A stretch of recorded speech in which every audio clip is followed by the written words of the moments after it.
you doing here? We're just talking yet? No, I'm waiting for Jose to tell me when we're taping. Well, we can start talk. We can talk though, right? Yeah. All right, guys. All right. Hey, it's good to see you guys. It's been about a week or two since we have connected. Mac and Pipes, what's happening over there? Last time we spoke there, I saw some scenes of major snow in your neighborhood. What's your weather out there right now? We probably have 12 plus inches on the ground. Wow. So for Sexual Healing Podcast, that'd be a cool thing to have. 12 on the ground. Son of a bitch. Okay. Out of the chute. Out of the chute. Yeah. All right. And you're getting that kind of weather as well, Mac? We're more average. We're like 6 inches. So I've always been above average. Yeah. So All not right. a surprise. Yeah, we got 6 inches through the storm, and it's still residual still out there, but the rain's coming. It's supposed to rain, snow again in a couple of days. But yeah, we're doing well. Okay. We're surviving. Good. And are you getting? How about you? Did it get to 70 degrees out there yet? It is 72. I've had to. I don't use as much olive oil for sun tanning and sun protection as I normally do, so I know winter is coming. And so I have all 19 of my climate safe fireplaces going in the studio. So I'm not adding anything to climate change, but it looks good in case anyone wants to do a photo shoot for holiday, meaning Hanukkah and Christmas cards going out there. So we're okay over here. What has been going on with work? I know you guys have some side gigs. Last time I was at a golf course was actually at the bar while my wife Patty and son Joey were golfing and hitting, was it alligators or crocodiles in South Carolina? One of those. You were on the 19th hole, huh? 19th hole. So how do you guys, what happens with a golf course in the snow? Are there people actually golfing in snow? What is not really. No, you can hit the ball, but you are not going to find it. No, you can't do it at all. Our course opened today, just the front 9, but it's been kind of no. We've been shut down for a week with all the snow. There's nothing you can do with we're the heavily forested area, so the sun doesn't get to the most directly onto the property, so it doesn't melt as quickly. But no, we've been closed. I laugh. I could hit the ball. Doesn't matter if there's snow, rain, sleet, 200 degrees weather. I'm not hitting a ball. But in Chicago, in Chicago, when I was in medical school, I had a very a wealthy cousin who was a lawyer in town, and I guess I went to his country club. They were closed 3 months, 4 months out of the year, but the bar and restaurant was open. So I guess that's a big deal. Plus you can, I guess, fuck up the greens or whatever that's called. I guess the salad goes bad. What? Well, the members still got they still got to pay for their quarterly food budget, so they've got to be in there and drink and eat. They got to pay for it anyway, so might as well enjoy the food and the drink. Okay. What's happening in your side gig, Pipes? Have you met any interesting men who like pizza? No, I haven't met any interesting men. I get a lot of actually, I have some very nice people that come in and visit me regularly. All Stalkers. All right. The usual. So.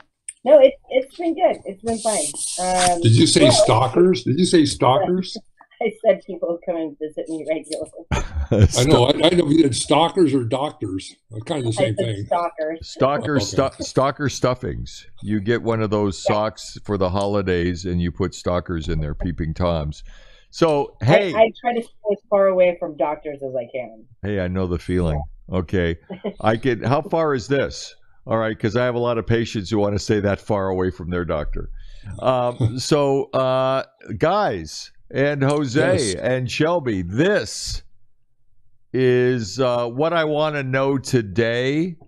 To foreplay or not to foreplay? What does that mean? Welcome back, my friends, to the show that never ends. Welcome to the show that never ends. Sexual Healing Podcast. Conversations will address concerns and celebrations within the misunderstood and misinformed world of sexual being. Your hosts, Dr. Bill, Mac, and Pipes, bring insight from different sexual health perspectives, covering 70 years of experience. Wow. Jose, you're right on cue. Thank you very much. We are very nice. We are in play. Yeah, I like that. Thank you guys for listening. Sexual Healing Podcast. I'm Dr. Bill. Is that correct? Yeah, Dr. Bill. I've got today. It is today. Yeah, Pipes and Mac, our team of experts on all things sexual. We're here to entertain and we're here to educate. We've got our security team. You know well. We're not going to mention who they are. We've got Jose and Shelby that keep the electronics going despite the what acclimate weather. Is there a term? Bad weather. Yeah, we could go. Well. That's a good term. So we got our team going. Use the word acclimate. We sound educated that way. Yeah, I actually went to school. Not a big deal. I actually didn't go. I drove by it, but I couldn't find parking, so I kept going. So we're going to talk about foreplay, what that means as far as sexual healing, to try to educate and entertain. And so I know that foreplay is a kind of a broad, nebulous term, but everyone talks about that. Certainly when I see younger patients in my sexual health practice and we talk about sexual comfort or experience, and they always ask me what foreplay means, what are they reading in the books, what do they see on movies. And the old time expression of foreplay was really a way of trying to move your partner, get your partner in the mood. And it usually preceded sexual activity, sexual intercourse, or maybe even sexual begging for a little bit of time to get partners in the mood. But I'm guessing that foreplay now means some things totally different. So I'd like to hear from our experts in the field, Mac and Pipes. Give me your read, Mac, because I know that when you talk about foreplay, I know you've been thinking about this show all day long. So you've been at it for a good 23 hours. I want to thank you. Thank you for giving me the title of expert, so I appreciate that in foreplay. Well, I brought this topic up to my drunk girlfriend earlier. I mean, she drinks a little earlier in the day sometimes. You got to bring the Eggs Benedict down with something. Okay. Exactly. So I told her that our topic tonight was foreplay, and she said, "Oh, so I have to have before I'm willing to do this?" Foreplay, you mean like how many drinks do I have? And I'm like, yeah, that counts. Foreplay could be four deep. All right. Depends on the partner, in my opinion. Yeah, it's a good point. Right. So, yeah, throw out your opinion, Mac. Let's see what we got cooking here as far as foreplay. Well, we know it means different things to different people. And foreplay, some people could think of it as a love language, really. Love language comes in different forms, and so does foreplay. It could be a prelude to the evening. It could be in the afternoon. It could be a prelude to the evening. I know there's no timetable for it. It's basically showing your affection in different ways to your partner, whom you hope to have a sexual relationship later. Some people call it outer course too. I've heard that phrase, outer course. I don't know if I particularly care for it, but it's really about, in my opinion, it's about focusing on your partner in different ways. It could be a touch, it could be a kind gesture, it could be a note, it could be anything from that aspect. But then once you get together physically, it's how you touch them, it's what you say to them, it's how you kiss them, it's various things, and it means a lot to different people. And I think where it really comes into play is we know how for men and for women, how you get built up. your endorphins are going, you get all fired up and stuff. And the brain's a powerful, probably the most powerful sex organ we have, and it gets our body ready. Those little touches and that love language can really get you in the mood for a good sexual relationship with your partner. So it's something I think that we all need to embrace in our relationships.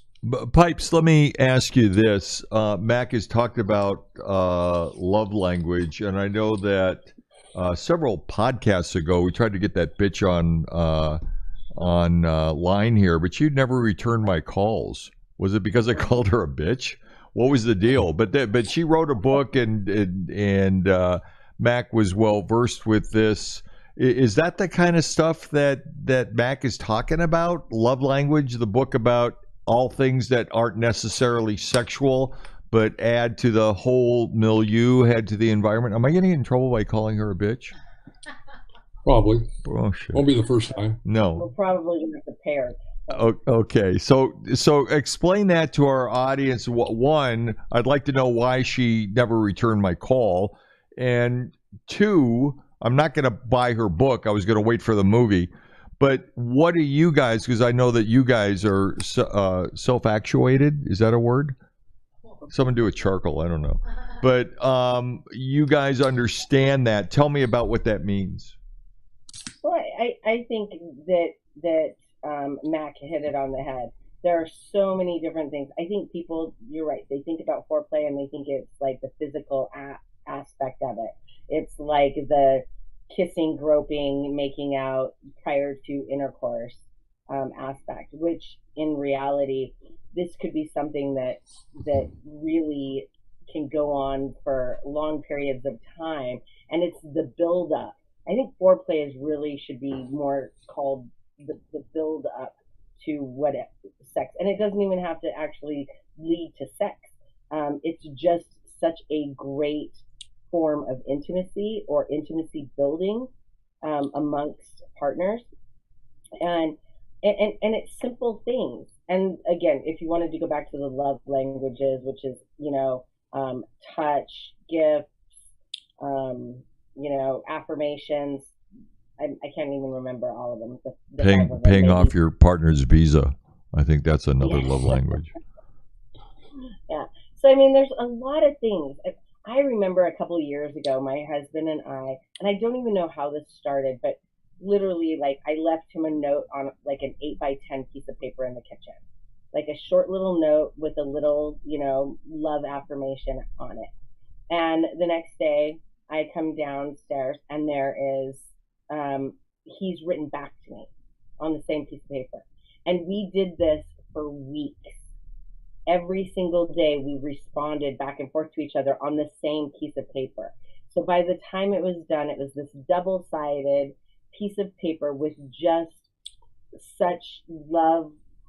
Like, it was the sweetest thing ever. And I remember, talking to a couple of my girlfriends about it, and they were like, oh my God, I would love that. And ours kind of started off just because, I was probably traveling quite a bit at the time. And so that was our way of kind of responding to each other. If he's leaving the house early to run to work and I was working out of the house, he would leave me this little note. And I mean, that for me, it just like warmed my soul, and of course made him just that much more attractive to me and everything else. So that was for it actually ended up being the main event. Yeah. I mean, it really built our intimacy level up between the two of us, and we had so much fun doing it. And it was, I don't know. So I think foreplay can be so many different things. I think it's how you perceive it, what's important to you, but also foreplay physically is good, psychologically, physically, especially, we've talked a lot about sex in older generations. That foreplay is very important for lubrication for women, things like that. So you shared with our audience that you traveled a lot and need to be a little bit innovative in your love language. As you guys know, I serve on a number of boards, and I evaluate other podcasts who's it, Joe Rogan, that young kid, and Howard Stern and Robin. They actually talk to me frequently and ask me to evaluate their shows, both radio and podcasts. And and looking for some advice from a guy who's been there and obviously tremendously successful at what he does or what I do, and asking me to give him some pointers. And so I did that. I had some time today, and I was reviewing some of Howard Stern's things, and actually some of the advertisements. I'll say that because I have been to England. For those of you who've not traveled, it's advertisements. And there is a program out there that allows, via your cell phone, to stimulate your partner. Obviously, this is set up beforehand. And do I want to know what this is? No, I actually was listening today, and then I woke up with the paramedic saying I had a seizure. So apparently, it was a little bit dicey and spicy. But there's a program out there that is set on your cell phone where you can, from afar and virtually, stimulate your partner. Apparently, there's a cell phone and some sort of device that you apply to your partner, and though you are miles, cities, worlds apart, countries apart, that you can let them know that you're thinking of them. And so that's obviously one of the more in your face, as an example, way of using physical stimulation to stimulate you. And so there's a whole spectrum really of different kinds of foreplay. But this is not what the last 5, 6, 7 minutes have been about. It's really about the cerebral aspects of foreplay and intimacy, and talking about ways of improving your love life from a mental or psychological point of view. Let's focus on some of the foreplay that the three of us grew up on, with more specific preludes to sexual intercourse. And so talk to us about what you guys think the importance of foreplay is. Not penetrative intercourse, but physical activity that allows for stimulation, whether it's verbal or physical, and not more esoteric along the lines of love languages. How important is that versus just jumping into bed for penetrative intercourse? Thoughts on this? Pipes, you look more confused, so let's focus in on you and take advantage of your exposure right now, and tell me what your thoughts are on that. No thoughts. No. Well, I think I kind of touched a little bit on it, but leading up to like the lubrication aspect for women, especially. But I think foreplay in my day, because porn wasn't as accessible, because that is another form of foreplay for a lot of people. That's one of the things that they, use to kind of get themselves in the mood, things like that. But I think it's really more about like the personal connection and the touching, the caressing, the necking, I guess, as we used to say back in the day. Back in the day. I was never in that day. All right. Tried to be. I kept knocking on the door, but no one opened. All right. Back in the day. All right. But I think that the physical touch prior to the actual intercourse, like you were saying, I think like we're all parents. When we had young children, we were pretty happy at certain times just to be able to have that little quickie, get the quickie in before the kids woke up or walked in the room, or once they were, asleep at night, kind of a thing. Or before they were even born, right? That's a real quickie. All right. I got in trouble with the hospital staff there.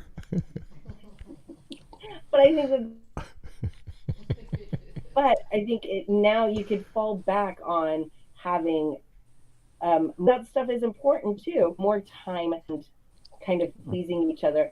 As much as you hated to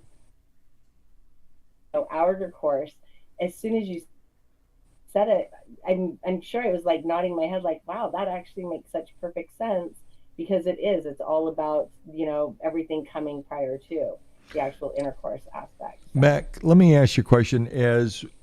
As we age, as we look at sexually active teenagers and college kids and 30-somethings and 50-somethings and even our seniors, which we've talked about before, does foreplay as a prelude to intercourse, not talking about love language, just talking about old-fashioned foreplay, the old definition of foreplay, something that gets people started for intercourse and prepared for intercourse. How's that changed through the decades? How's that changed from generation to generation?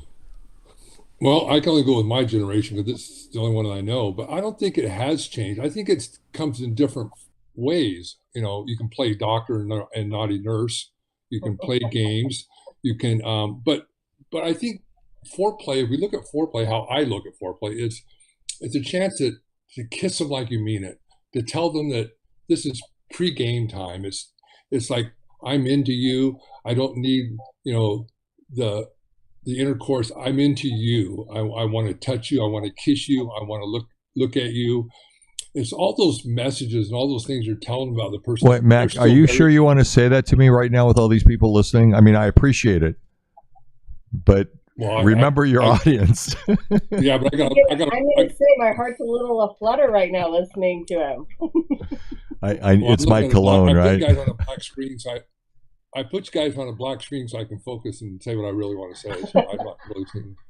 But no, I'm just saying it gives a strong message, and I think it gives you great focus on your partner, and your partner receives it well, and it can lead up to fabulous sex, or it can be the main event. It depends on how you go about it.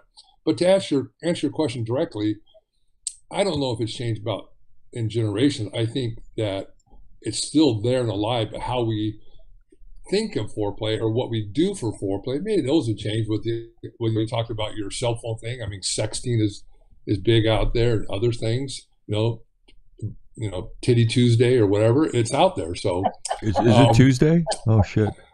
Yeah, it is. So and what I'm saying is, to answer your question, it's out there. We may play the game differently, but it's still being played. All right. So I thank you guys. I want to give both Mac and Pipes a chance to offer a 30 seconds before I wrap things up. I'm going to have Jose get ready to tee us off on our outro at my command, but I want to go ahead and give Mac and Pipes a chance for last thoughts. Myself included, I think for me, foreplay is a game on for me. I enjoy the kissing and touching, and I think it's one of the most important parts of a relationship, a prelude to other things, even in I have to leave the sex. But yeah, that's it. I'm done. Premature comment on foreplay. All right, Pipes, hit us with your best shot.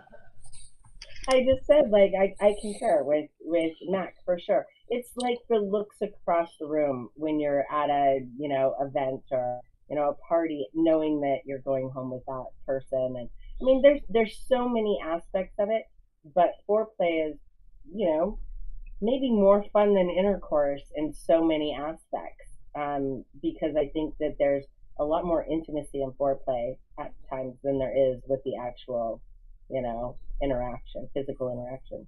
Fair enough. Let me give me 30 seconds, Jose, then I'm going to have you take us out on our outro. But what is very interesting and very clear, that the concept of foreplay that I grew up with as a college student studying this stuff and as a practitioner making a living out of discussing this stuff and being aware of the psychosocial aspects of sex, is that one, foreplay is important. Two, it means different things for different people. And what's great about sex is that there's no wrong or right answer as long as people feel comfortable, don't experience guilt, don't feel pressured. So Foreplay, think about it, read about it. This is something that's really just the tip, if you will, of sexual activity, and something that is important to include in our armamentarium. Ouch, bam. Yeah, another college word when we talk about sex. Thanks for listening. Sexual Health Podcast with Mac and Pipes. We'll talk to you next week. Jose, take us out with our favorite music. Thank you all.